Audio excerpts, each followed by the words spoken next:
ba ba ba ba ba ba ba ba ba ba ba. Oh man. Hello everyone and welcome back to a live edition of Talking Tongue. It's always live here.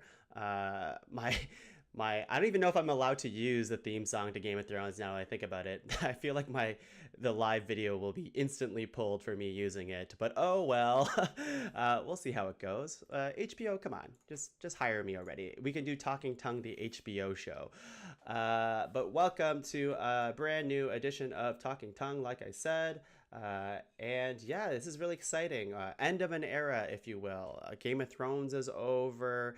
Avengers is over. I hear Big Bang Theory is over. Everything's over. Thank God, Big Bang Theory's over.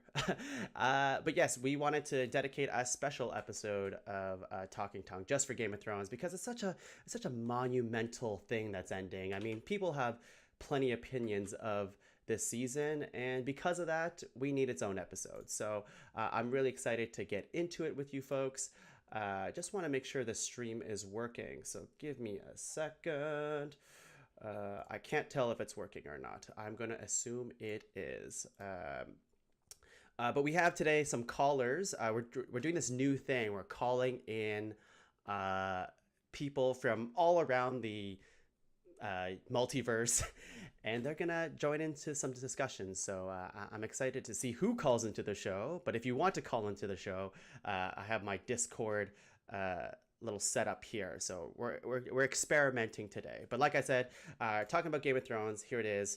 Look at this beautiful Photoshop that I've done on on Premiere Pro. I can't use Photoshop, so I'm using a video editing program to do some nice little Photoshop here. And yeah, okay, let's get into it. Oh, hang on. I think I hear a caller. Oh my God, hang on. Is this? I don't even know if this is possible. Let me a second. Hang on. Yes, caller. Hello, Angus.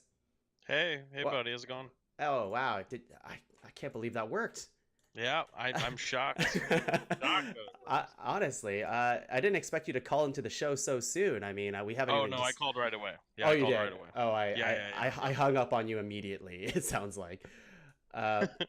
Well, Angus, thanks for calling into the show. Hey, no problem, man. Oh, hold on, hang on. I hear my echo somewhere. Is that from you, or is that? I don't My think bad. so. That was me. Oh, That was me. Oh my God. Oh my God. Oh my God. Another caller came in. Hang on. Oh my God. Hang on. What is happening here? Is that Samantha Leggett? Is she into the Sure sounds like it. Oh my. Already. My that bad. that my is bad. hilarious. Sam, you already ruined the show by doing that. Of course. Oh my God. That is hilarious. Well, thank you, friends, for calling in. I totally suspect we'll have more callers by the end of the show. Wink, wink. We already know we have two other people waiting, but let's introduce them later. Friends, how are you? What do you guys think about the finale of Game of Thrones? Before spoilers, what are your general thoughts on it? Wait, is it just me now? There's no Sam? Are we allowed to talk? Yeah, let's talk. Let's talk feelings. Let's talk feelings. Yeah. Go for it, Angus. I liked the last episode. I thought it was fine. Yeah, that's fine. Sam, did you enjoy the last episode? Sorry, one sec. I think I muted the wrong. Yeah, I enjoyed it more than I thought I would, and as much as a season 8 enjoyment level goes, I have my issues, which I'm sure you'll dive into later. But all in all, I wasn't super mad. I was only like somewhat. Like half, I was okay. half I mad. Was You're half mad. Yeah. I was expecting to be more mad, and I actually wasn't. So I don't want to shit on it. I was too. Yeah, I completely agree with this. I've been very critical of this season. So has a lot of people. Well, this season has sucked. This season has been pretty bad. Okay, I'm excited to talk about that with you. I will argue.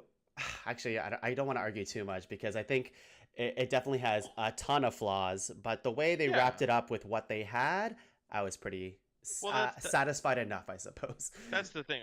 Enough of the characters' stories ended in ways that I enjoyed. Yeah.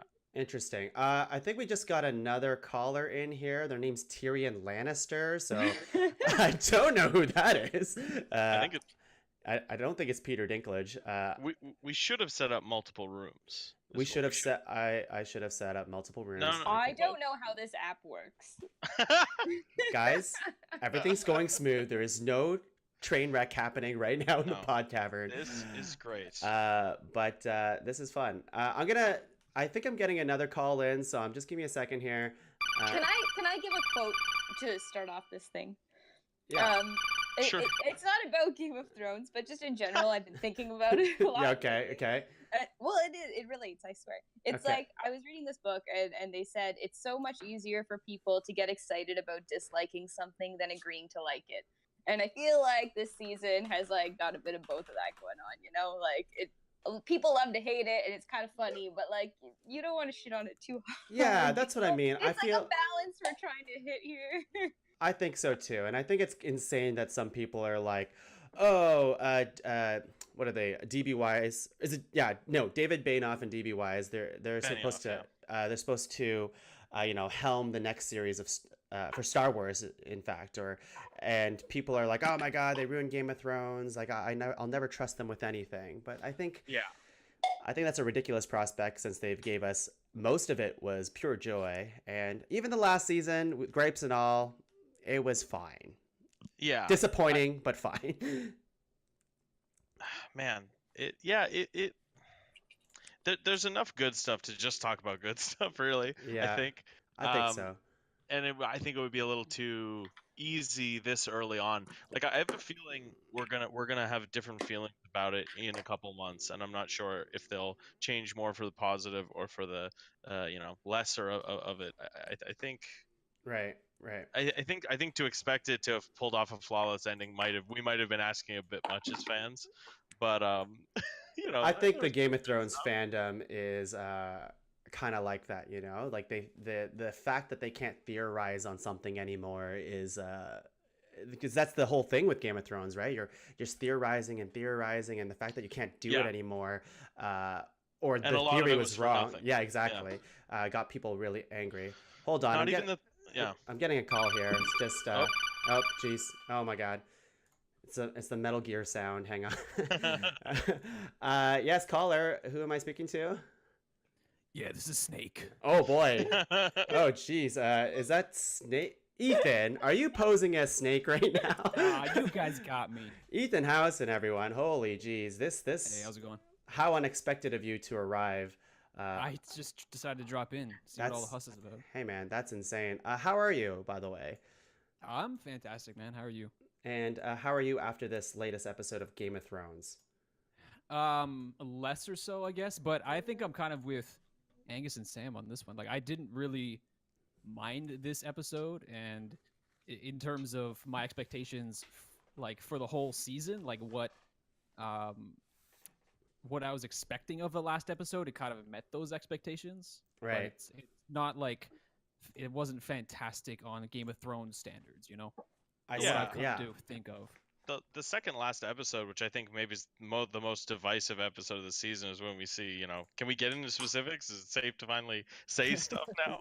Hang on. Let me bring in one more caller because I have one more. Because we have callers up the wazoo right now, and I cannot stop. I have to filter them, Angus. I don't know if you knew this. I didn't know that. There's a bouncer at the caller door, which I was not expecting. But anyways, let's bring in this next caller here. Yes, caller. Hello, am I on? Can you hear me? Maybe they make it to the radio? Yes. Yes. Hey, you're live on Talking Tuong. Hi. Hey, this is gonna be fun, guys. I can already tell. I've been calling for 30 minutes. You've been calling for 30 minutes. Wow, that's impressive, man. Well, thanks for sticking through. Because you've been staying for 30 minutes, you get a prize. You get Jaime Lannister's golden hand replica of that. There you go. Let's see. I'll give prizes for everyone. Angus, you get Ramsay Bolton's sausage that he eats in that one episode. Thank you. Ethan, you get let's see here. You get the crossbow from the Lannisters. Sick. That's pretty cool. Sam, you get the toilet that Tywin dies on. Some bullshit. That's right. That's why I gave you the toilet. And yeah, that's everybody, I think. Okay, guys, before we get into. Okay, go ahead. We're missing one caller here, I think. You really are. Yeah. Yeah. Who's the caller I'm missing? Am I There's missing some guy claiming to be Tyrion Lannister who keeps trying to get on the line. I don't know. He's Tyrion Is that Lannister? not- Tyrion Yeah. Lannister, you're live. Hello, Tongue. It's me, Tyrion Lannister. Live from the Red Keep. Oh man, Tyrion Lannister. Holy jeez, how do you feel? How are you feeling right now? I feel great, Tongue. I've just put on my sunglasses and poured myself a tankard of wine. a tankard of wine. Wow. A tankard of normal for wine, beer, but Tongue. okay, yeah. So I guess spoilers, but how does it feel to be Hand of the King again for the third time? You know what? I went for the three-peat and I got it, and I'm so excited. I'm hoping that locks me into like a full-time deal this time. Enough of this part-time shit. I thought you Sign didn't this want Yeah. it. man. Yeah. Oh, you know, I say a lot of things. I mean, Jamie famously said that he didn't care much about the people in King's Land. Yeah. That, you know, for a fact, is false. Yeah, exactly, Yeah. right? Anyway, things are going good here. I'm told we did find the dragon. I know everyone was concerned. Uh-huh. So where was the dragon hanging around this entire time? Look, the dragon got into some shit. Okay, the dragon is not doing too well health-wise. Drugs? We found him at a Popeyes, back of a Popeyes Oh. chicken. Oh jeez, he's really going downhill, eh? Damn, he was juicing. Yeah. He was juicing. Wow. Wow. Popeye supplements. That's right. Well, Tyrion, I really thank you for calling. I mean, I know you're a really It's busy my person. pleasure, Tongue. It's my absolute pleasure.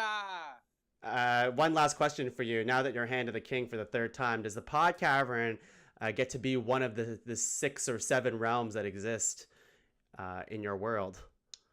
Yeah, we're replacing Essos with PodCavern. Oh, oh wow. Yeah, no one gives a fuck about Essos. That's true. We're That's replacing it thank- with the PodCavern. a true Anyway, statement. I got to go, Tongue. Okay, Gotta thank go you. try and, get this dragon back on order, get its life back together. You know what I'm saying? Okay, thank you, Tyrion. Okay, Tongue. Have a good one. Okay. Listen to the improv puncher. What? What? Wow, Oh, Tyrion jeez. Tyrion Oh. Lannister next on Improv Punch Up. Holy Yeah. jeez, that's great. Did you guys notice that Tyrion Lannister sounded a lot different this time around? Sounds, I don't know. Maybe he's juicing himself here. Yeah. Okay, all right. Well, enough of this funny business here. Hang on. Is there someone else Hi. that entered the call? Oh my god! Hello, is caller. Hi. Is this Hi. Victoria It Luloff? is. Hi. Yeah. Hi. Oh, I'm welcome. camped out at a softball park in Vanier, but I figured out how to get on this call. Hi guys. This is insane. This is so funny. We've been live for about 10 minutes and talked barely anything about Game of Thrones, but this Oh, is so- good. but I had Vic- to like figure out these apps and stuff, so here we go. Oh, Victoria, I'm sad for you to hear this, but Tyrion Lannister just left the call. So Thank God. yeah, Yeah. he No, I'm got- That's a really- hot take. you don't like Tyrion That is a Lannister. hot take, yeah. Victoria, because you're a busy person and all, we want to get your opinion first here, okay? Okay. What sure. is your thoughts on this Game of Thrones season 8 as a whole? And maybe what did you think of the last episode in particular? Oh, okay. Well, here's the thing. I feel like we're spoiled with storyline because I'm a huge fan of fan fiction and fan theories and theory videos and just like all of it. That I'm kind of okay with it not being perfect, which I Okay. know isn't necessarily a popular opinion. I think that they definitely needed at least another 4 episodes if they were gonna do any kind of justice to the storylines and wrapping everything up. They needed at least like 4 more. But I mean, we got what we got. For the most part, I was pretty satisfied with a lot of the deaths. Like Cersei and Jaime, at first I was pissed, but really I'm kind of okay with it. Yeah, let's unpack that a little bit for everyone Yeah. else in this call here. I guess we are talking about this season now, like in full. So let's since Victoria already brought up some deaths here, what did we Oh, think shit. about? No, that's fine. Let's talk Okay. about Cersei and Jaime and their arcs and how you guys felt about their conclusion here. Anyone can start. I Yeah, would. Sorry, I Yeah, don't know how this works.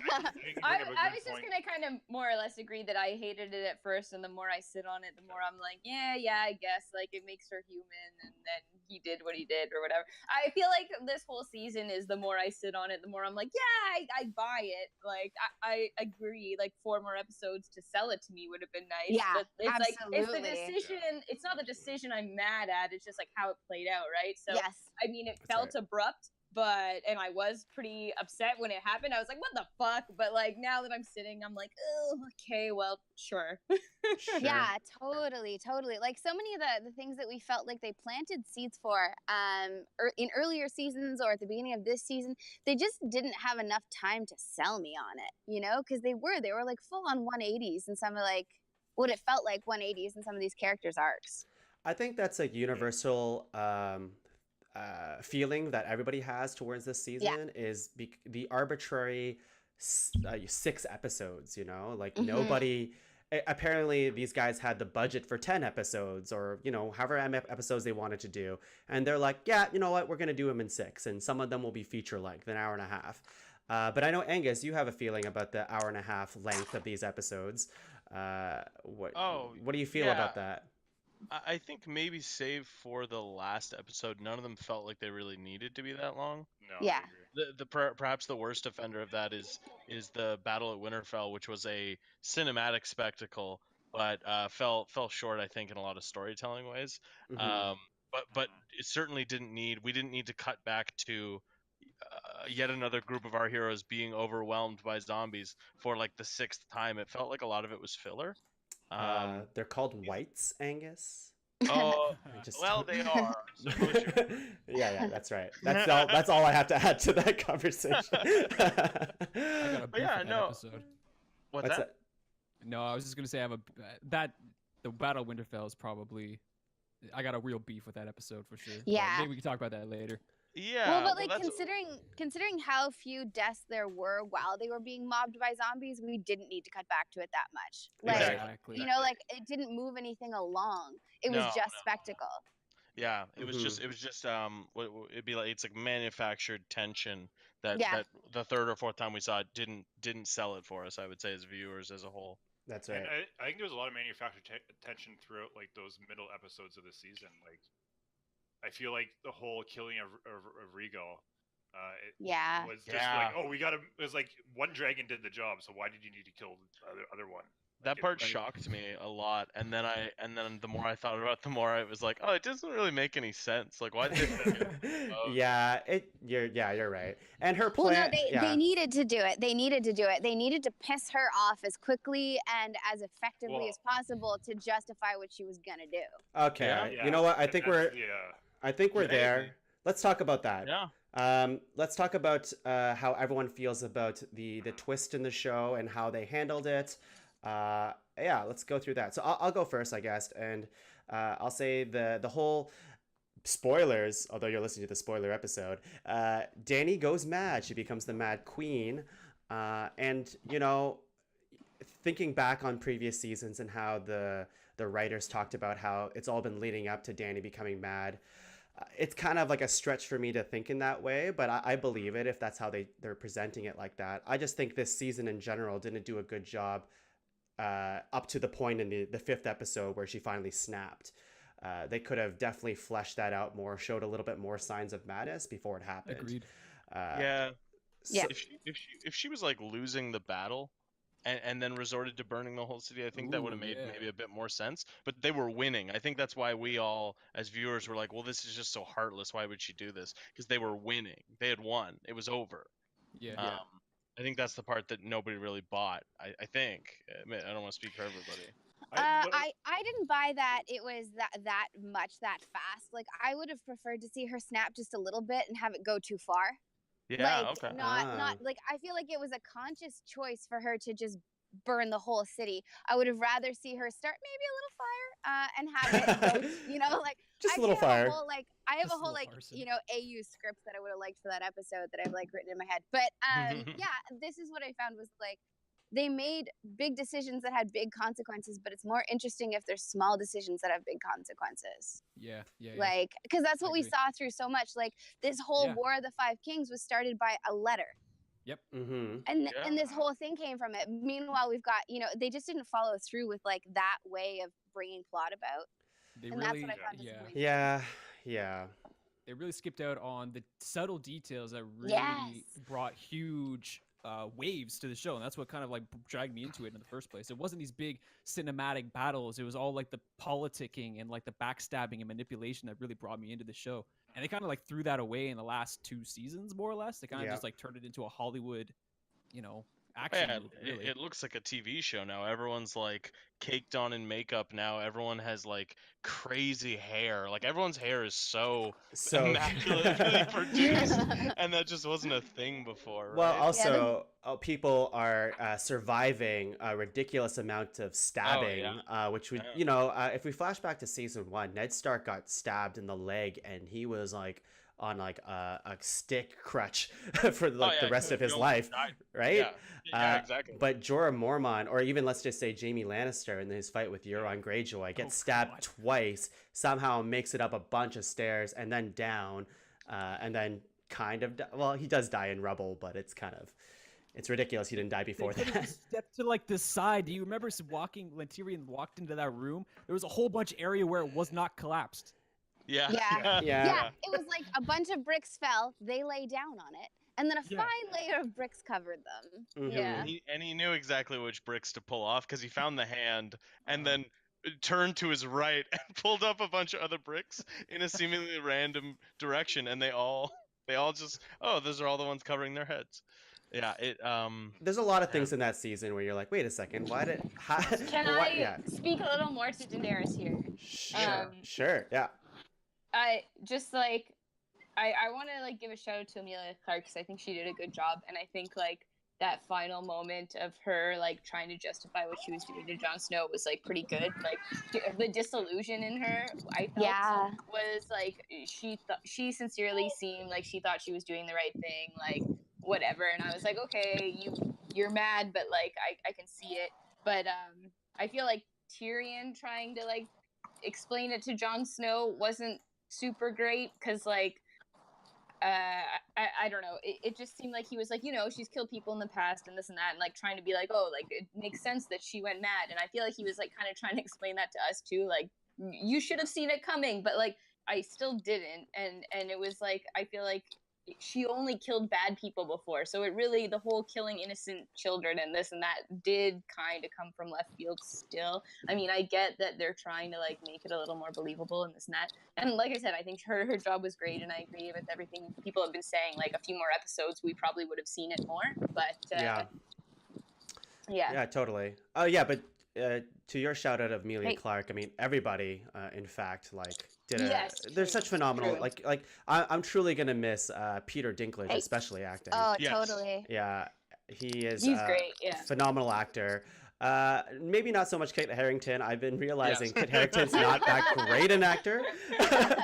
He does a lot of pretty boy staring up. Like this season is in particular, he barely says anything. Nobody pouts like Kit Harington. He's very handsome. Yeah. You know what? He played the Jon Snow that was Jon Snow, though. I feel like I have the least qualms with his character because he just kind of was doing the whole thing all along. And that final season, it was just like, I felt like kind of like a callback to Ned almost. He's like wandering around King's Landing trying to do the right thing. Arya's there too, and like what are you doing? Let's talk about Jon Snow then, now that we're off Daenerys. Can I actually bring up a question about, I have a question for everyone about I have a question too. Okay, yes, go for it, caller. On from Danny. Yep. So this is like, especially the past 2 seasons, Dany's character like really progressed differently. I feel like from where she had from Essos, and everyone from Essos didn't really affect anything happening in Westeros. So my question is, if you took seasons 1 through 6, edited out all of Dany's storyline, and introduced Dany in season 7, how much would that change the story? Because how much of it happened before? I know it would still happen, but you wouldn't see it. Well, but here's the thing: if that were the case, then all we'd have to believe about Daenerys Targaryen is what we were told about her, which is that she would burn the city to the ground. So if anything, omitting her for that many seasons would have made her doing it all the more believable. But would that though? Because if Tyrion's coming back, because A lot of the stuff like was she a bad figure coming over? Like for Well, the Lannisters, they were. Yes, yeah, and for the people of King's Landing, yeah. Yeah. Because of all the propaganda. She has dragons. That's scary. It is scary. They've been trying to kill her since season 1. Yeah, and the last time there were dragons, like there was all kinds of trouble, right? So like, yeah, I know. I'm not saying that like there would be no interaction, but like you just didn't see it at all. Yeah. Because like really, John just met her for the first time then. Like there's a lot of stuff that like there was no like there was like Tyrion went over, yeah, but if he went over and you came back later, I just don't know how much of that stuff matters to like Dany's story in the next 2 seasons. Right? So I think it's all cool and builds Dany's character, but Dany's character changes so much. Well, I think it was it was important seeing like the juxtaposition of like her being so loved in Essos. Yes. And like so feared, and like they obviously preferred their own leaders in Westeros, like the people they were used to. So yeah, and she couldn't get over that hump. Yeah, she just and John was a huge detriment to her too, right? Just meeting him and his lineage. Let's talk about that. Let's talk about John, and what do you guys think about the Aegon Targaryen reveal and what that brings to the table, or if it doesn't matter at all? It didn't matter. It ended up not mattering. It didn't matter at all. I have a question. I have a question for the group, because it was so. My girlfriend and I were watching it. Sarah and I were watching it, and we got so invested in the moment. I didn't exactly love the moment where he stabs Daenerys. We can talk about that later. But we were so 100% sure that we were about to see the dragon Drogon blow fire on him and it not kill him. And then was anyone else expecting that? Like we thought it was so clearly building to that. He already let the dragon let Jon go in there. Like they clearly had some weird bond because they're Targaryens. Also, Jon in season 1 can get burnt because that's how he kills the first White Walker. So he grabs his hand gets burned by that lamp or whatever, the torch. And it hurts him though. Yeah, exactly. Yeah. So yeah, dragon fire would literally burn him alive. Yeah. I think it would have been more interesting had it not been the dragon's choice to burn the throne. Had that he and Jon had Drogon and Jon had that stare down moment, and Jon had given the order. That would have been more interesting. Yeah, that would have been good. Oh, cool. Just give more power, because like Jon was he was steamrolled this season. Oh he did nothing this season. Yeah, he did nothing. Like virtually he nothing. didn't even get to be part of the big council talk, which I think is a little bullshit. Yeah, but he looks so handsome. I have one other question, and it's just about Tyrion, and did anyone else get really bothered by how meta he was sounding the whole last episode? Oh Maybe my it's god, just me. it all was. What do you know what everyone loves? They wrote a book called Songs of Fire and Ice. I honestly, the quote, the quote for me that covers that the last half of that episode is, what's really important? Writers, a writer. That was the thing. It was just and it It's like, dude, are you talking about the show you're in right fucking now? Yeah. I think he was. I was glad he got a winger speech at the end though, community style winger speech. I was like, that had to happen. That's his equivalent to a sweet sword fight. Is he not a fighter? He's a speaker, true. right? It's true. Let's give some props to at least the last episode has Jon petting the dog. Petting Ghost. Sure, yeah. I was staring at the screen and I was like, pet the dog! Pet that dog! And sure enough, finally pets the dog. So there you go. There's Jon's best moment in the entire season. Because he's pretty useless otherwise. Did you guys want him to smile at all at the end? Though. Give us something, dude. Just fucking a smirk at the end. You're with your friends. You're up north where you should be. Yeah. Just fucking smile or something. I think he did. He gave the Buffy at the end of the last season smirk as the Hellmouth fell apart kind of smile. He gave us that almost satisfactory smile. God, yeah, it's the Inception top spinning for me, where I'm I get what you're going for here. I think it'd be more okay to tell us that as viewers that he's on a much earned rest. He's happy now. Okay, that's the impression I got from him, that he was just gonna live this wildling life that he kind of wanted with Ygritte, and that he would just become be the new man. King of the Wall, King Beyond the Wall. Yes.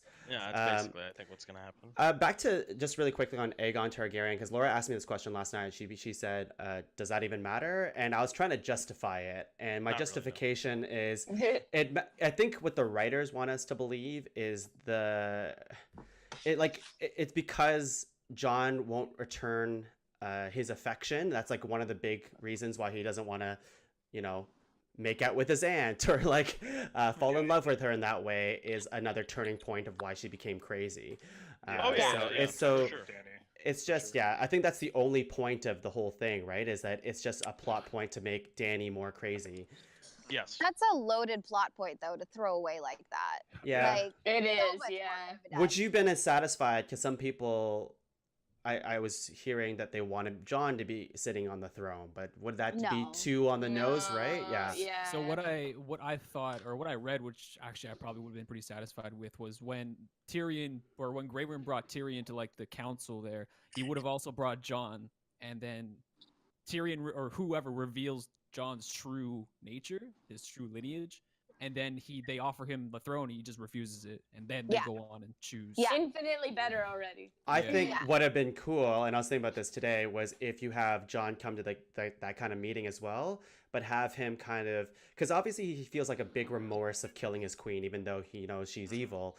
But if there's like kind of like imagery or side-by-side comparison of Ned getting his head chopped off and Jon getting his head chopped off, I think that would have been cool, because Jon has like a strong thought that's sense where it was going. Yeah, he has a strong sense of duty and honor, right? Happen. So it wouldn't be impossible for him to believe this, like, you know what, I still killed my queen. That's so wrong.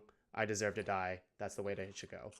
So Jon, though, something, and this is like the Batman movies, the Christopher Nolan ones. They talk about like, oh, you either die a hero or live long enough to see yourself become this villain. It may be an equally equivalent theme throughout Game of Thrones has been people that are reluctant to lead are often the best leaders. At least Jon is. They kind of get into that a lot. Of people who don't want authority often treat it with respect and use it properly. And they did go with that, but they just, I think, did it with maybe the wrong character, where it's like, I don't see Bran as being so reluctant about being the king. I see him as not even really being a human anymore. And I think that's the big sticking point for me. Which we Well, like that's the thing though, Bran is like Jar Jar Martin in the story. He knows everything. He's the history of all of it. He carries all the lore, all of it, and they basically just put George R. R. Martin on the throne. Ugh, that sounds awful. I don't know about that. I think Sam is So we have a writer, Stenley. He wrote in the comments here, Jon being the real king also reinserted Varys to the show. So that's what he wrote. Yeah, sure. You know what? I kind of missed Varys when he went, because he is one of those schemers and politicky people that I like so much about the show. It's like when Littlefinger died. I'm like, oh man, I liked him. But it was so satisfying when he died. It's true. Let's move on to let's talk about Bran, because we're on the topic already.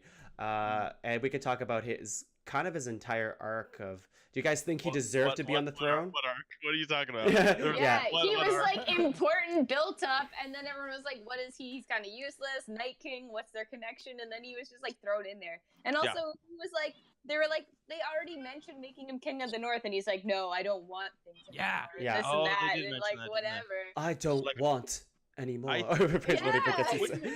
Wouldn't it make sense to put him more at like the Citadel and have him be like a human database rather than a king? He already leaves his first meeting. He's like, "Oh, I'm gonna find out where." Maybe the implication is that. Maybe the implication is that essentially, and Sarah and I talked about this a bunch. Is that Tyrion is basically the king. I think so too. That's how I see it. I see Tyrion making all the big moves and just getting permission from Bran. Like Bran's scanning his database. And he's like, "Yep, that's a good decision based on history. They come to him with a problem. Oh, there's this thing is happening. He looks back into the past and how they dealt with that previously. Can I just say I love the memes of Sansa basically pointing out that Bran can't have children when nobody asked for that. Yeah, it's like. I think Bran should be king. He doesn't have a dick, or what? His dick doesn't work. I think that's really funny. But what do you guys think about? I think the biggest, and I'm gonna merge these topics together. Bran and the Night King and the promise of winter and what that all meant. We've been hearing a lot about. Winter, right? Yeah, winter's over, right? It sounds winter, right? Is winter over? I don't know. Spring coming. Also. Go ahead. So was Drogon covered in ash? Yeah. Was that what it was? He's a sleepy kitty. Think so. Okay. I thought it was kinda, snow. When I first saw it, I kind of thought it was snow, and then they would go to the dragon pit scene. There was no more snow anywhere. Exactly. I thought it was snow. I also but... thought it was snow. Huh. Yeah. I think it was the implication is that it's Ash. Yeah. Yeah. Okay. Yeah. But I was just. Yeah. Yeah, I especially with the episode, the Long Night, episode 3, with the whole battle and stuff. Like, Bran seemed like particularly not important to the battle. And what I read afterwards, I guess a theory, but it's probably true, is that Bran, when he was warging into the Ravens, was trying to lure the Night King towards him. But all it looks like on screen is Bran's doing nothing. And yeah, he just seems so useless in that fight, and he seemed so important to the overall story before that.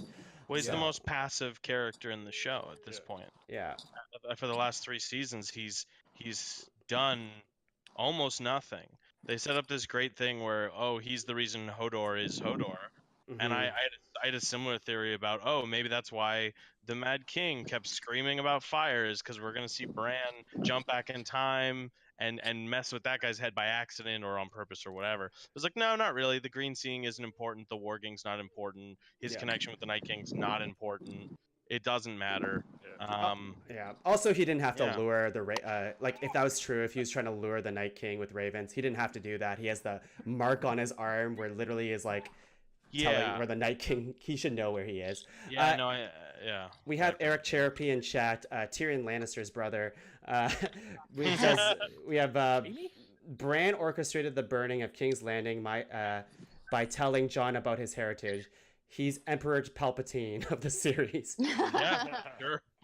Sure, yeah, he totally let it happen, at least, right? I mean, if they showed us, if he had any scrap of emotion or personality in any direction, I would think he was a way more interesting character. But I don't think monotone, like true neutral, is a choice. And if it is his choice, I don't think that's one that results in him becoming this being of pure information who then makes for like the perfect king. I don't know. I think humans I think we're good enough to rule ourselves, and I just don't think of him as human anymore. So I think I found that part pretty unsatisfying. But like 70% of the stories I love. His whole fantasy thing, like we had a few flashbacks in the last season, and then 0 this season, and it's like we still don't really know what. Like, we know a bit about what he does, but we don't know any of his powers, so that part's also unsatisfying. Well, and also, Arya doesn't steal faces anymore. Yeah, exactly. There's all sorts of cool magic world-building stuff that they're just like, fuck it, we don't know what to do with that, so just park it over there and hope people forget about it. Well, again, it comes down to, like, them not really doing character development, because there's nothing emotional behind a lot of the choices that they're making, especially for Bran. Like, had the Hodor experience or him altering the path scared him enough to make him inactive, and then it was driven by fear, that's a much more interesting lesson for him to have learned, outside of being, well, now I can see everything, so I don't care, or I'm like, not invested. It's the classic trope of with ultimate knowledge and logic, you lose all empathy and emotions, and it's just like, that's no. If anything, I true, think people become more aware and absolutely, I would agree. You become Ethan, more human. You were saying something, Ethan. I was just saying. I think we have another caller on the line who we do. Let's see. Hello? Oh my God. Caller, yes. Let me just get the Skype sound going on here. Hang on. This is a little delayed. Oh my God. Yes, caller. Yes. Hello. Hi. Hey, it's Rich. Oh, Rich. Rich Hillborn, everybody. Yeah, hello. that's me. Welcome to the chat of 1, 2, 3, 4, 5, 6, 7 people in this call. Should some of us start leaving? Like, should I bow out now? I've got to go. I should probably rejoin this softball game. Okay. Well, Victoria, thank you for being part of the chat. Any closing thoughts? We said a lot of critical stuff. How about something you liked about the show, or as a whole? I'm just grateful for having the opportunity to invest in such a fantastic storyline and world. Like, really, in the end, we were given 10 years of, suspense and excitement and all that sort of stuff. So, like, rock on. Cool. Which is, and if not, I mean, go follow some fan theory videos and stuff like that on YouTube, because they're great. And I think that we can all kind of, like, get our own headcanon going if we're, like, that upset, Yeah, we can write fan fiction. For sure. That's how Twilight was born, I'm pretty sure. Right. Yeah, so, so No, that's how Yeah. 50 Shades was born. Oh, Yeah. 50 Out of Shades, 50 Twilight Shades. Oh, Yeah, God. out of Twilight fanfic. 50 Shades that. of Wildling. I don't know. Wow. Okay. Hey. Okay, thanks, Victoria. Bye. Bye, guys. Bye. Yeah. No, Angus, you could stay. Of course, we want to hear your voice. But Rich, hello. Thank you for joining the call, the Thrones call. Yeah, I'm super excited to be here. So we'll just continue where we left off, Rich, and feel free to chime in here because there's a couple things that I want to get through. Okay. But we have a juicy conversation that I want to bring up. We talked about the promise of winter and how that kind of amounted to nothing. But the Night King, I think that's the most critical thing I want to talk about too, is because he is a threat that has been built over the last forever. And we've been hearing a lot about the Night King and what the threat beyond the wall is. To me, the Night King represented the most interesting part of the show. I do love the politics and stuff like that, but to me the show was always, the politics don't matter. The real threat is out there and it's coming for us. So who cares about who sits on the throne? In terms of the Night King himself, what did you guys think? I don't think anybody was satisfied of knowing who the Night King was, but what do you guys think could have been different about that, or what you would have liked to have seen from that storyline? I think one of the things that I really wanted to see about the Night King is more of like a grouping of like the kingdoms. Like it's kind of like, okay, like we need to go and deal with the Lannisters at King's Landing, but like we need to all group up for like 1 minute and go and deal with this one guy because he's going to destroy everything. Right. Isn't that kind of what happened? I mean, then you have like just like half of them just like standing at King's Landing. Like it's just, but more of like an idea of like everybody just for like in the middle of a battle being like, oh wait, we need to turn and like deal with this right now. Oh, if the battle happened later. Yeah. Kind of thing. Yeah. Like if they were fighting before. Even if, I see. I see what you're saying. And then the Night King came. Well, right, isn't the Night King and the whites and stuff like that, isn't it like a not so subtle metaphor for like global warming? That's Right? what I've heard. That's what I've heard, yeah. That's kind of what I thought of it, and it was just like, oh, this is the thing that we should all immediately address and put aside our fighting, and that didn't really amount to anything. Yeah. Well, that I don't. that was the plot line. We can actually succeed against global warming? Like We can win, yeah. If we have a Valyrian steel dagger, we can totally win. Not only can we win, we can win. Wrap that up in like an evening. The long night. It's the true. long night. My God. Long night, yeah. Very dark episode. I still have complaints about it. Let's see. Is Sam still in the call here? Sam. I am. Sam, I want to hear a little bit from you here. Okay. What did you think about Arya stabbing the Night King?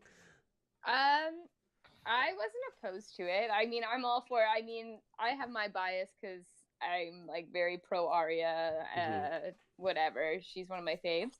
So I like it. I wasn't expecting it, which, felt good for a season that felt like it wasn't really surprising me much. I mean, again, it's one of these things where I watch it and feel something, and then the more I sit and look at things about it, I'm like, oh, did I? Like, when I watched it, I was like, fuck yeah. Like, I was so excited. And then the more I watched it, I'm like, yeah, it was like nobody watching is back. Like, where'd she come from? Like, what's going on? And so, like, again, it's like, okay, well, maybe I just need to not think much about it, not read anything else into it, and then I can enjoy it, If I could just add something. I loved that Arya killed the Night King. I think it is super surprising. If she did it using any of the skills we'd previously seen her develop, like hiding, like pretending to be someone else, I think would have been super fucking interesting. But instead it's like, nah, but then she jumps like 70. She stuck him with the pointy end. Yeah. Loved it. And she's really sneaky and like stealthy, but yeah, right. It would have been cool to see a face. Although I don't know how you take a white's face or anything like that. But I would have loved to see her. Well, then Bran would have to die, or just walk around with no face, I guess. I would have loved to see her save Jon. I think that would have been interesting. Jon would have played some kind of part, and then she could have saved him, and I think it would have been equally badass. Yeah, I wish she would have got to kill, like, she had this list she'd been building up for so long, and she had all these ambitions, and I wish I could have, like, got a little more from her, but I mean, all in all, she just kind of like did what was right and was a badass about it all the time. So she did that. Her ending was nice. I liked her ending. I loved her. Oh, yeah. Anyone, Her I was like, the better one. Her ending was definitely good, and I would definitely watch a spin-off of that for sure. Oh, 100%. I bet you better believe they're optioning that and being like, okay, who can we bring back? Ed Sheeran, get him back. Melted face.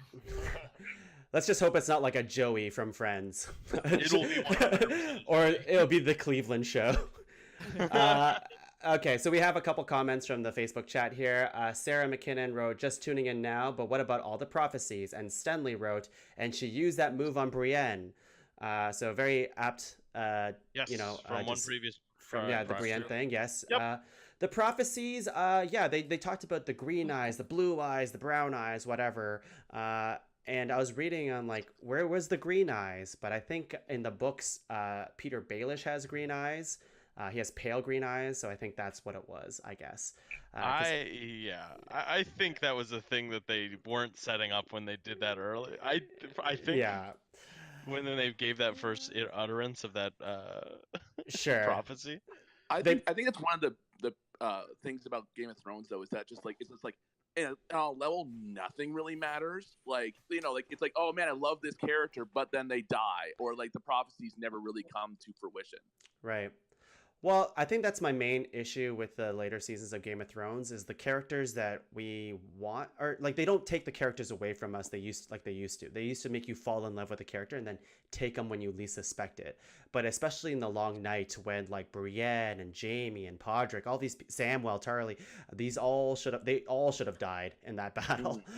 Is anyone else amazed Grey Worm survived the whole show? Yeah, it doesn't. Shocked by that. Yeah. And he's such a little bitch at the end. Honestly, I was not a fan of Grey Worm this episode. Yeah. No, I think that was another thing of like, oh, here's this character we like, and for reasons we could potentially understand, he's now like, well, he's always been a heartless killer. Like he's always been, but it's now he's just killing people we feel bad for. It's the same thing Dany was doing. She was always burning people to death, but they were always coincidentally people who were worse than her. Right. Yeah.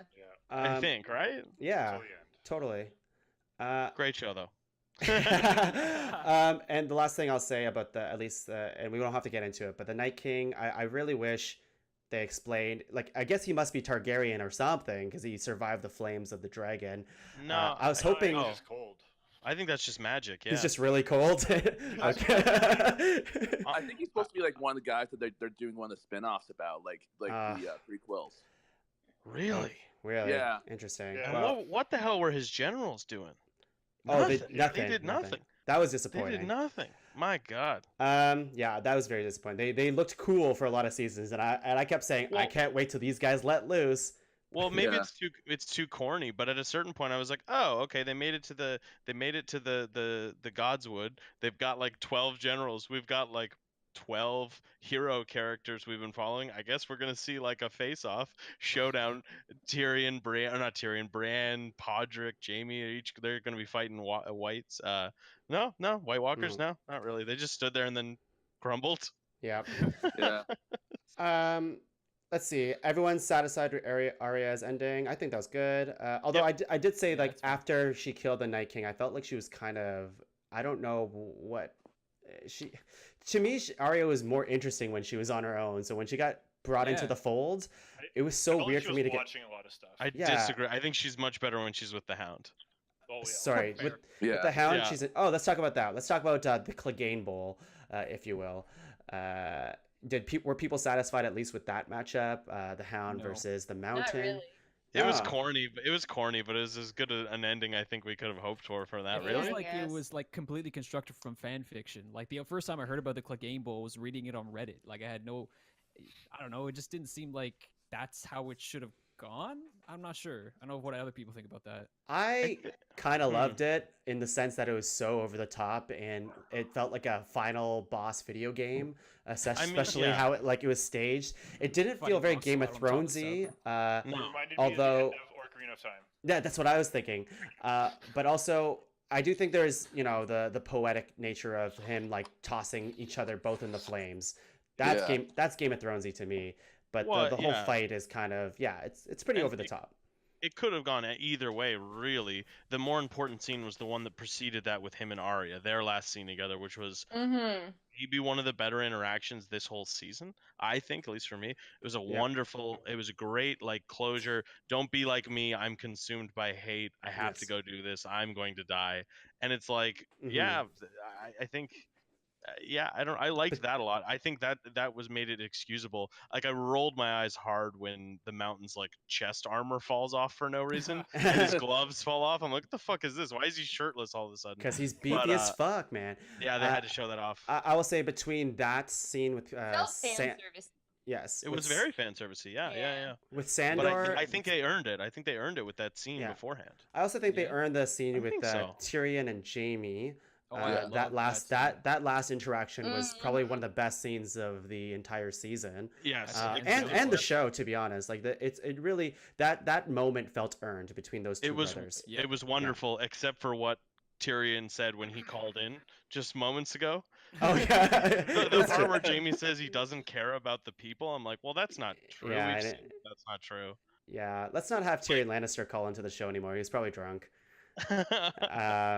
Okay, let's move on. There's a couple more things I want to hit here, but what did people think about Cersei? She is this incredible actress, Lena Headey, and for me, I felt she was completely underused this season, and her motivations seem to have been lost on me. Like she's always been about wanting the throne and whatever, and she finally has the power, and she's not willing to let go. But she probably had a total of 20 minutes of screen time this entire season. It seems completely wasted. And it was almost all standing on a balcony drinking a glass of wine. Yeah. Like respect, but she was like living well, but like my God, that was wildly underused. Yeah, I think it's just she got shafted this season. I think like a lot of things that we're saying about this is like, yes, I kind of like, for me, I like the beats of this season. Again, we just need to see more to see it fleshed out. It's interesting because we talked about. I think someone mentioned earlier. It's like if we had, if Cersei was more an active player in that last battle, I think Daenerys' turn would have made a lot more sense. Yeah. Like if Cersei was doing more to provoke her, like we know she would like really piss her off. Yeah. And just like make her illogically just like full emotion, just fuck it, I'm gonna burn this whole place down. I think Cersei could have played a bigger part in that, and I think it would have been really satisfying for both fans of Cersei and Daenerys. But both of them, it would make more sense. I saw Emilia Clarke. She wrote something saying that she wished there was, because she we'll talk about this in a second, but there's a whole petition online. But Emilia Clarke was saying if she were to like do more to the season, she would have liked to see more interactions between Cersei and Dany. Yeah. And it's like, for sure. Yeah. I want to see, because they're like the main threats to each other, right? So absolutely. Let's talk about this petition really quickly, because I forgot to mention it, because it's totally cringeworthy. So dumb. I think it's really hurtful. Totally, we're at over 1 million signatures for this internet being mean remake Game of Thrones kind of thing, and it's the same thing that they were doing with Last Jedi. Like they people raised money for that to like remake it. It's just kind of like you can't just do that. Like it's no. Oh, word. Okay, I'll do that. Like no one's gonna do that. Just move on. If you didn't like it, move on. It's very annoying. It just pains me kind of talking about it, but I wanted to bring it up because it's so big right now. It's such a thing, and the numbers are growing and growing and growing. Some people are comparing this last season of Game of Thrones to the last season of Dexter, which is completely, I think, ridiculous, because last season of Dexter is really bad. This series finale was still much better than the series finale of Dexter, and I watched every season of that show every week. It was there's no comparison in my mind. Again, this season is disappointing in a lot of ways, but there's stuff to like about it. Absolutely. Can I ask a question too? Yeah, go asking. Sorry. I think I cut off Rich there though. No worries. Okay, sorry about that. Speaking on like the petition of like remaking this season, I was talking to a bunch of people, and I seem to be the only one who was kind of like falling off after season, like it kind of in middle of season 7. It just seems to be now season 8 is like the season everyone's like suddenly really, really upset about, even though if you think about season 7 where they were fighting the White Walkers north of the wall, all surrounded by like the zombies and shit like that, and then Benjen comes out of nowhere to save fucking Jon Snow. There's just like this Deus Ex Machina all over that shit too. Yeah. But everyone's just really upset about this season for some reason. I'm not sure. I think this season did more, right? This season made more like arguable mistakes. They made bigger choices. Also the last season too, so if you ever mess up in a previous season, it's like, oh, maybe they can fix it in future episodes. But also I think it's the turn, right? The whole Dany turn that really turned a lot of people against the show. Which I think is crazy, because for me the Bells episode, episode 5, was probably one of my favorite episodes of the season. It felt the most like Game of Thrones. Exactly. In a long time. Oh, definitely, yeah. Because I wasn't that big fan of like the Long Night, and the first episode I think could have been the first and the second episode could have been one episode. They could just squeeze that into one. The episode where they built up for the Long Night, I actually really liked. Like with like Brienne getting knighted. I like me and my girlfriend were felt both Game of Thronesy. Yeah, we were tearing up and stuff like that. It was wonderful. It was a great episode. Got us so pumped. And then I think the Long Night is maybe. I think the Long Night maybe did more damage to this season than Bells did, in a sense of like it's such a big dip in quality, logic, reasoning, storytelling. It's very well made. It's like a spectacle, like I said earlier. But it's I don't know. I think a lot of people were like, wait, what? After that. Okay, so we have Sarah McKinnon read in again. I have a feeling that someone could simply re-edit the season using the same footage to greater success. It changed from character-driven to plot-driven writing. Biggest impact. Yeah, absolutely. Let's move on quick again, because we're almost closing at the end of the show here. Sansa, we didn't touch on her. Great. Yes. I like What does everyone think of Queen of the North? Queen of the North. Like a separate. Absolutely. I was so stoked. I know like I heard a couple of people like really pushing, oh, Sansa should be on the Iron Throne, and I couldn't put it into words why, but I'm like, I'm not really feeling that. But I once she had her own kingdom, I'm like, that's why she needs her own place to rule, not this previous. You know what I mean? Like she needs like her own domain. Exactly. She belongs in the North. The North, the Queen of the North. Yeah, totally. So that part was great. Yeah. The whole montage at the end was great, with all three of them like walking through their respective like storylines. Yeah, like suiting up and stuff like that. Yeah, that was the pack survives, man. The pack survives. I actually have a real quick question about this. Before you're actually no, go ahead, do your question. It's more so just like with the show ending as a whole. I feel like because like Sansa makes a great point with Bran's dick not working. Like, not having any kids. Okay, hang on. Does it not work, or is it just because he can't? Like, I feel like it could work. I feel like he couldn't work for multiple reasons. Not only because he's paralyzed, but also because he's not a human being anymore. He's the three-eyed raven. Okay. But that's more me. Like I may be reading too much into that. But what I'm getting at is that like they've bought themselves basically 50 years, I think, of like a good generation of peace. I think the kingdom's gonna thrive again, but we still have seen all these new lords, and we know what kind of shit they're gonna get up to. There's no fucking way that in the next generation of people after that aren't gonna start the same fights over again. It's gonna happen, right? Hopefully by that Tyrion point. said that. He's like, ask me in 10 years or whatever. Oh my god, I thought that was them pitching a reunion. We'll never see each other again. Well, don't be so sure. Maybe we'll do another show. Okay, that's not what I thought. Hopefully by the time that Bran's about to die, they'll have like Sam will have that whole democracy thing figured out, and like exactly. They all laughed at him. They laughed at the democracy, and I was like, oh, great joke of like Edmure Tully just like being like a total goober. So who? but then they laughed at democracy, and I'm like, I don't find that as funny. How did you guys feel about Sansa just shutting up her uncle there? Oh, that was great. Amazing. I loved it. Yeah. It's like she's like full on got agency now, and she's like running the show. It's amazing. Yeah. Okay, wait. Can I touch on Sansa for a sec and this whole talk? Did anyone else? I thought it like I found it weird that she was just like, they're all like, oh yeah, I, like Bran for king, whatever. And she's like, actually, we're just gonna be our own thing now. And it's like nobody said anything about it. They're all just like, yeah, cool. And they don't want to argue with her. Yeah. Yeah, this isn't like a topic of discussion at all. Like, yeah, we hadn't seen fucking that Yara this whole season. She's just like, yep, cool. I'm like, what? Also, Robin from the Ale. From the Vale, yeah. So handsome. And then like that random guy from Dorne just like showing up. Oh, the new prince. Yeah, There's another random guy that didn't know where he was from.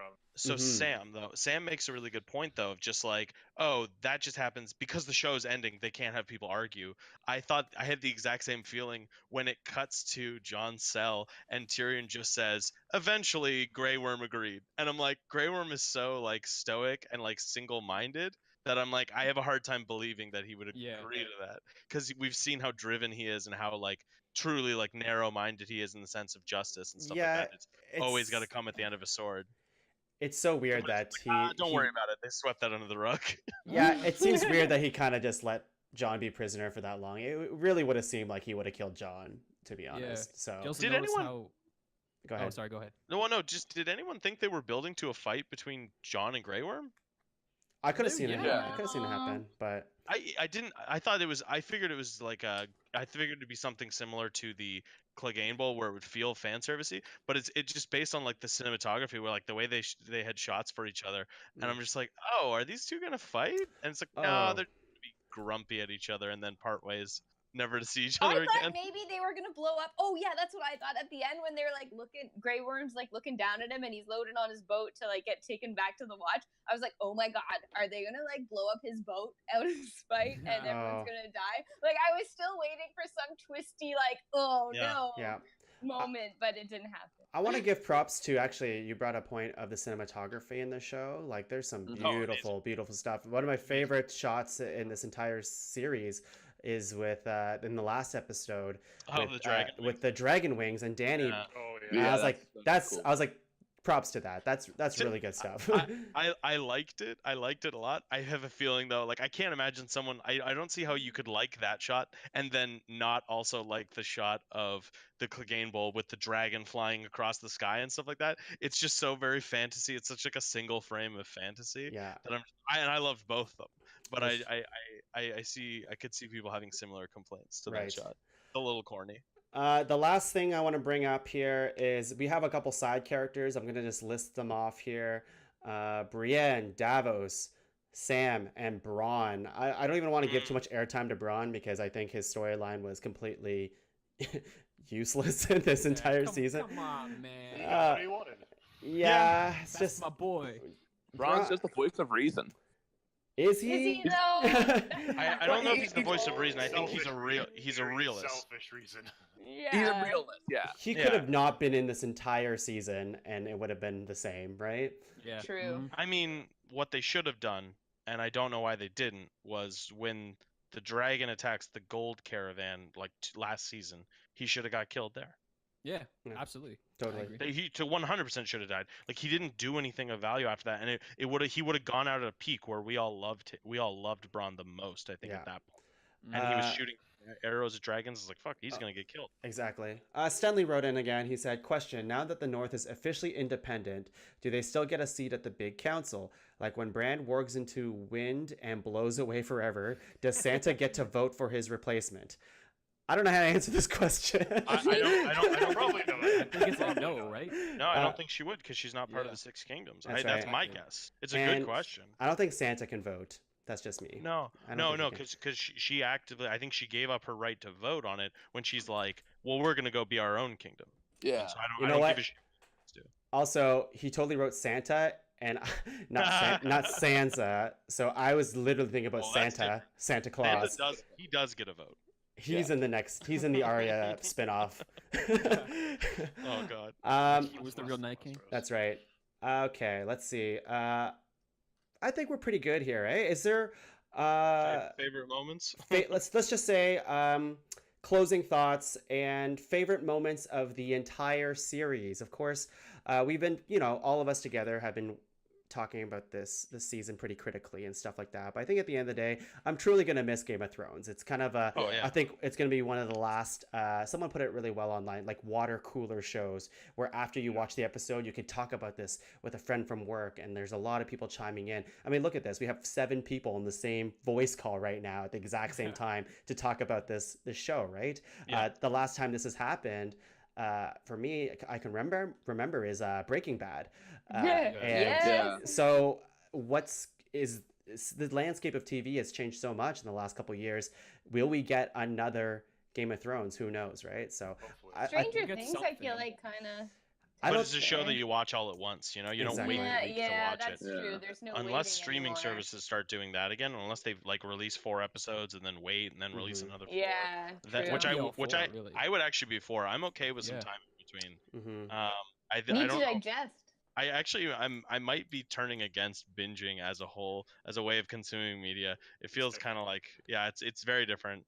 But no, Tongue, I think it's a great question. I don't know what show will fill the void. I do hope that we get some good fantasy shows now because Game of Thrones made it work. But I know we're gonna get a ton of shitty fantasy shows first. Yeah, yeah, that's true.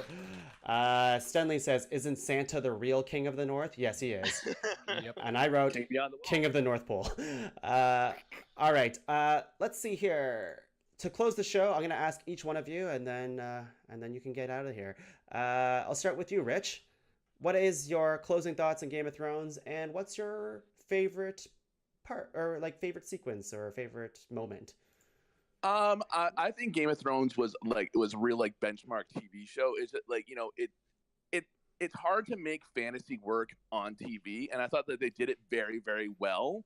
And I hope that like there's more shows like that. One of my favorite moments is just like really in like the first season. Like I think it's just like it might even just be like the first episode. It's just like literally like them like finding the wolves out in like the wolf pups out in like the woods. I was just like, that is such like a nice family moment, and then it just like goes so downhill so quickly just from that moment. It's just kind of like, oh yeah, we go out into the woods and we find these pups, and it's just like, oh no, now everything's terrible. Right. I really like that moment. Awesome. Well, thank you, Rich, for calling in. Appreciate your thoughts. And let's see, Sam. What do you got? Give me some thoughts here. Closing thoughts. So I feel like a little put on the spot with your favorite moment question, because like I hadn't really decided. It doesn't have to be your most favorite, but give me something you liked. I'm trying to think of a moment where I like stood up in joy, because like a lot of the moments that come to mind, I'm like, oh, that was terrible. It was terrible. But I really, really liked like a season or 2 ago when Sansa and Arya worked together to get rid of Littlefinger. That was a really big like fuck yeah like moment that I loved. Watching him get what was coming, you know. So that was cool. All in all, yeah, like as much as this last season was overwhelming and I felt a little upset about how little I cared anymore after caring so much for so long. But all in all, yeah, I think it was a great show, and I'm happy to have had it. And if anything, like watching this season has made me more like anticipating the books and reading more. And exactly, like you can read fan fiction, this and that. I'm like, it's such a good story, and the characters are so inherently like interesting in themselves that I'm like, I would read other stories and more about it anyways. So nice. It's like a good setting, you know. I personally can't read those books. I tried. I find them very hard to read. Same with like Lord of the Rings, but they are hard. I'm happy that people like them, and I just want to add the people who are upset about the ending. It sounds like it's going to be very similar to George R. R. Martin's ending, so you shouldn't be too upset. I guess he has time to change it. He might be like, oh fuck, people hated that. I might change it. They didn't hate the ending though. They hated the way it like came across. It's some people actually hated the ending though. I wonder if Bran will sit on the throne by the end of it. Last question for you, Sam, before you get out of here. And Rich, if you're still here too, to add on to the who would you have preferred to be on the throne, not counting Bran? They could be dead or alive. Gendry. What? Oh shit. Okay. I was gonna say Sansa, but like she already kind of got hers, so I don't really have a backup answer to that. Fair enough. I thought he was gonna win so bad. Fair enough. Hef, what do you got, my friend? So I feel like one of the biggest things we talked about today was the shortness of this last season, and what I feel like is what I loved most about Game of Thrones was the journey. And I feel like when we got to this end destination, we didn't have enough journey in it. Give us more journey. Yeah, totally. Yeah, and I was kind of. I feel like they really they had we have all these different destinations we need to hit in this last season. And they just went to them as quickly as possible. Totally. And that's kind of what killed that's not killed it for me, because there were still moments that really pulled me in, and really I want more of that. I want 15 minutes of this. And one moment in particular that I really liked from the last season was after Bran is talking to his king, the king's council there with Tyrion and Bronn and Sam, and they're all, and Tyrion's setting up his chairs, and then all of them come in separately. I could watch that all day, just them talking and governing King's. Totally. Yeah, just those characters, and how it reminds me of how much I really love the characters, and that's what I really like about the show. That's cool. Nice. And that's what I felt was missing this last season. Thanks, Hef. Bits of it. Who would you want to sit on the throne? Hot Pie. Get him. Yes. Damn it, you stole my answer. I gotta think of something better. Ethan, thanks for being part of the show as well. Same questions to you, my friend. So I got two. Well, Game of Thrones, first off, was a fantastic show. It really scratched that Lord of the Rings itch that I fell in love with as a kid, and I fell in love with this as an adult. So it kind of mirrored that love of fantasy. Brought me a lot of great moments. But I have two moments in this show I remember distinctly. First, spoilers, when Ned Stark died. Yeah. Dude, you spoiled it. Yeah, how dare you? When he died, all bets were off, and I knew this shit was going to be different because they had the balls to or in the books anyway, they had the balls to kill off this main character you thought was going to be all the way through the book, right? So I really love that. But the second one was probably even more so, was the Red Wedding. Damn it! You took my answer again. Well, okay. it's for a different reason. Yeah. That was the first episode I watched with my mom and my sister. They had never seen Game of Thrones before that episode. Wow. And they're like, "Oh, what's all the fuss about this show?" I'm like, "Well, come down." I was living at home at the time. Come down and watch it, right? So we turn on the TV, HBO, and we get to that one scene, and I forget her name, but Robb Stark's wife there gets stabbed in the stomach, and then all hell breaks loose. I'm laughing about how outrageously violent this is, and my mom, my sister, just in horror of this show. Right. What is this show that you're watching? Why are you watching this? But did they keep watching? Yeah, my mom did actually. She's like, I really like this violence thing. Yeah. Awesome, man. I actually started watching it with my dad too, so it's. See, Game of Thrones brings families together. Yeah, it brings families together, exactly. They tear them apart and bring them together. Yep. And Ethan, throne. Who do you want sitting on the throne besides? I want Grandma Tyrell sitting on the front. Lena. That's good. That's good. That's just so cool, man. Cool. Awesome. Angus, bring us home here, baby. So, my overall thoughts on the series. Yep. I think it's overall quite good. I think the last two seasons are a little rocky. I'm surprised with how well they tied it together in the last episode. I truly didn't think it was going to come out that good. Not to say it was perfect. It's still fine. But I really liked it. And I think that the very fact that we have a show like this that we can, fantasy people and people who aren't into fantasy, because I love D&D and video games and shit like that. It gets people from both sides of that kind of media talking to each other. People from the outside coming in, giving everyone's speculating and all this fun stuff around it. And I think maybe that was also part of the downfall, was how fun it was to talk about the show and put forward your own theories. But and for moments, my God, the most Game of Thrones moment ever for me, I think, was the Mountain and the Viper. It was the moment. That's sick. Honestly, it almost made me stop watching the show. I loved Oberyn so much, and to watch his head get crushed in like an egg or a watermelon under a sledgehammer, it was really upsetting. You kind of got to see that moment again with Sandor Mirror versus the Mountain, right? And it had a very visceral reaction from me. But if I'm going with just fist pumping, hell yeah, this got me so excited, got me back into the show, was Hard Home. That's my favorite episode. Totally.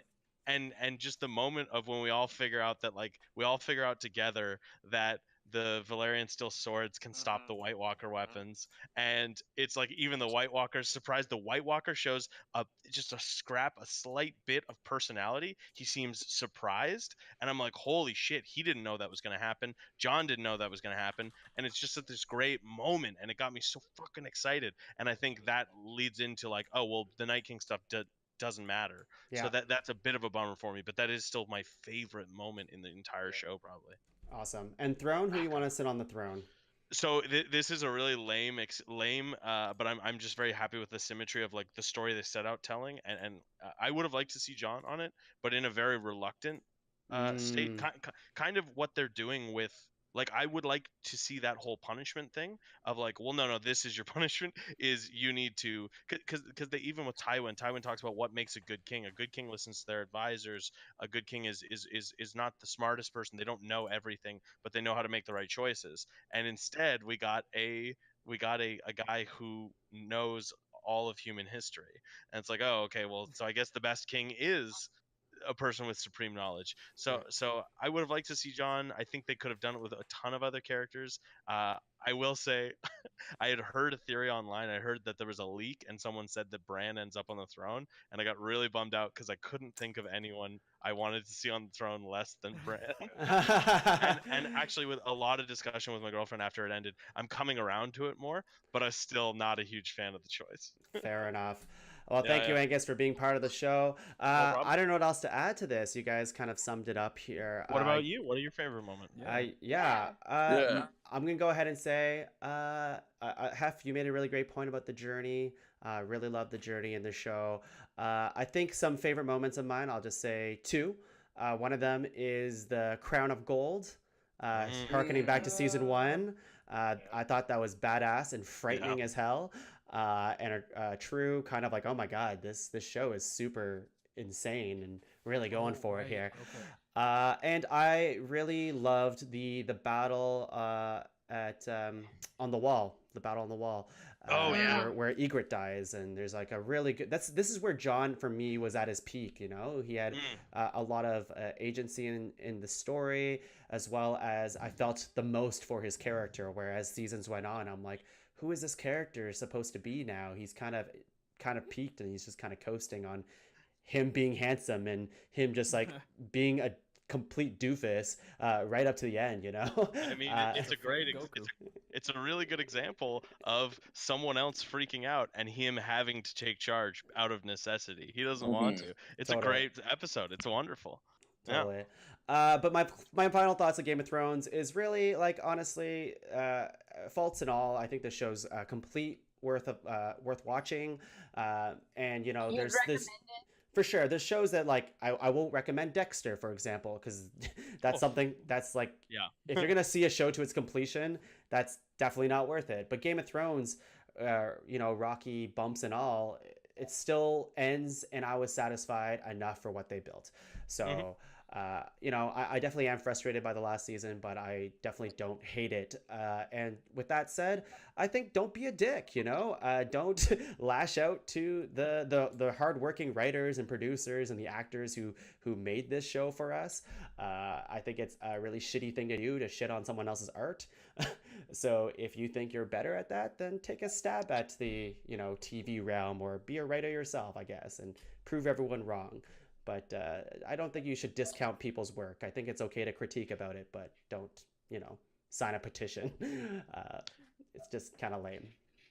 And with that, that's it. That's the show, everyone. Thanks for joining in on this special episode of Talkin Tuong. Thanks to Angus, Ethan, Ryan Heffernan, Big Hef, Rich, Samantha Leggett. We had Victoria Luloff call in earlier. We had a couple people chatting with us tonight, and yeah, it's been a lot of fun.